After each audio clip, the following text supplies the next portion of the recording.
Hey guys, welcome to another episode of Ed's Outdoor Ventures. Today we are off fishing on the Horseshoe outside of Long Beach. Fishing this spring has been a little bit slow. Now that we're into June, the water's finally starting to warm up a little bit and we're seeing a little bit of action locally on bass, and it's not just basically a Sculpin fest every day.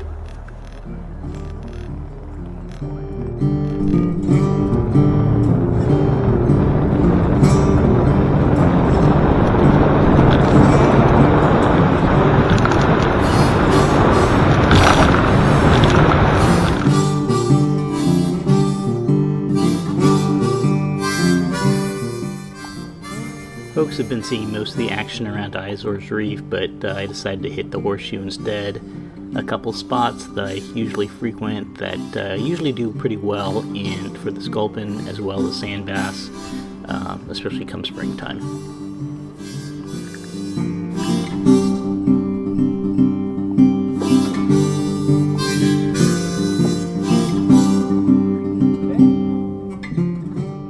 So this first fish was about 15 inches, definitely eagle. Went ahead and put him in the bait tank. I ended up actually not keeping anything today. Didn't really feel like cleaning fish when I got home, so they all went back into the ocean later on in the day. The rest of the morning pretty much consisted of alternating between sand bass and Sculpin on about 2 or 3 different spots that I stopped by. Each of them was productive for a little while, then kind of slowed down, and then I'd hit the next spot.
After getting my fill of Sculpin and sand bass, I decided to troll on the way back into the harbor.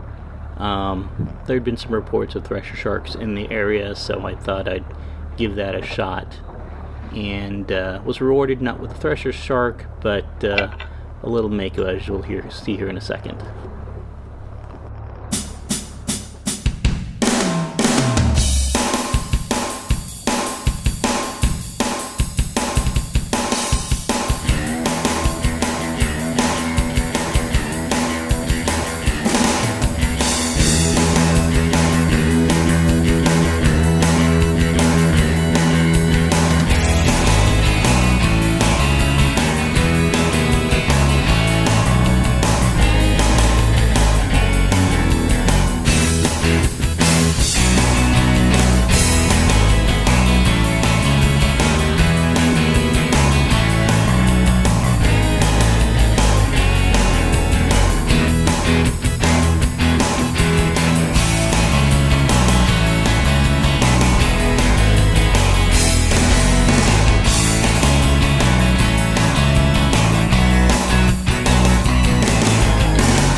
in this particular case, the Mako was definitely a juvenile. It was probably 4 feet maybe. If it had been larger, maybe in the 6-foot range and in male, I may have opted to keep it. Basically, Makos on the Pacific coast are not a threatened species. They're not considered overfished or anything like that. Most folks I know that do shark fish keep very few sharks. I think the last Mako I kept was maybe 10 years ago, possibly even longer than that. In any case, this guy was getting released. Tried a couple different things. I tried to use my gaff to dislodge the hook. That was no-go, so I eventually opted to just cut the line as close to the lure as possible. Generally speaking, sharks and other fish can get rid of lures, hooks, whatnot relatively quickly. So using this method is probably safer for both the fish and for myself. I really would not want a finger cut off by a shark, so there you have it. That was interesting. Little Mako shark. Actually hoping for a fresher shark, which I can keep.